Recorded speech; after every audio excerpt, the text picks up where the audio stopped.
સૌને જય શ્રી કૃષ્ણ. રાધે રાધે.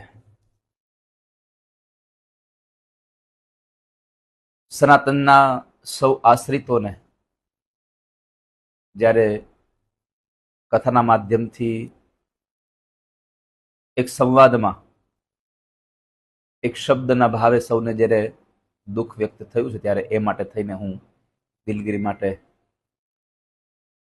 કે જે આજથી 3 વર્ષ પહેલા હરિદ્વારમાં કથા હતી અને એ કથામાં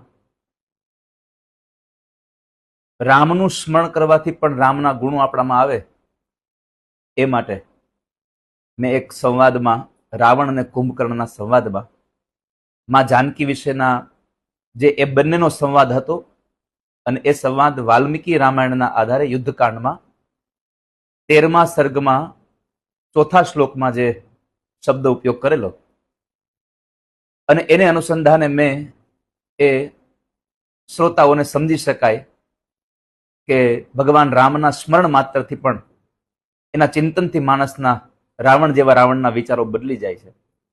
એ સંવાદને મેં પ્રસ્તુત કરવા માટે જ્યારે કહેલો અને એમાં એક શબ્દ રાવણ અને કુંભકર્ણનો સંવાદનો જે શબ્દ હતો એ મેં કહ્યો હતો. એના માટે થઈને અત્યારે ભગવાન રામ અને મા જાનકીના ઉપાસકોને એ મારા શબ્દથી લાગી આવ્યું છે, દુઃખ લાગ્યું છે. એ બધાને દુઃખ વ્યક્ત કરી રહ્યા છે. મા જાનકી વિશે કે કોઈ પણ દેવી દેવતાઓ વિશે વ્યાસપીઠે ક્યારેય વિવાદ સર્જો નથી.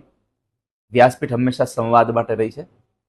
એટલે આ જે શબ્દથી વિવાદ થયો છે, જે શબ્દથી લોકોને ખોટું લાગ્યું છે, એના માટે હું ભગવાન રામ અને મા જાનકીના ઉપાસકોને હું દિલગીરી વ્યક્ત કરું છું.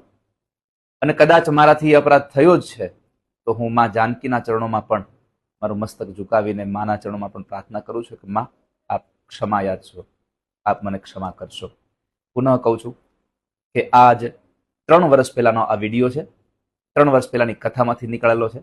એટલે સૌ આમની નોંધ લેજો અને મારી આ દિલગીરી જે વ્યક્ત કરું છું એનો સ્વીકાર કરી અને તમે બધાય સાધુ સમાજ સૌ લોકો જેટલા પણ ભગવાન રામના ઉપાસકો છો એ બધા જ અમારી વાતને સ્વીકારી અને પ્રસન્ન રહેશો એવી અપેક્ષા સાથે પુનઃ દિલગીરી વ્યક્ત કરું છું. આપ સૌને જય શ્રી કૃષ્ણ.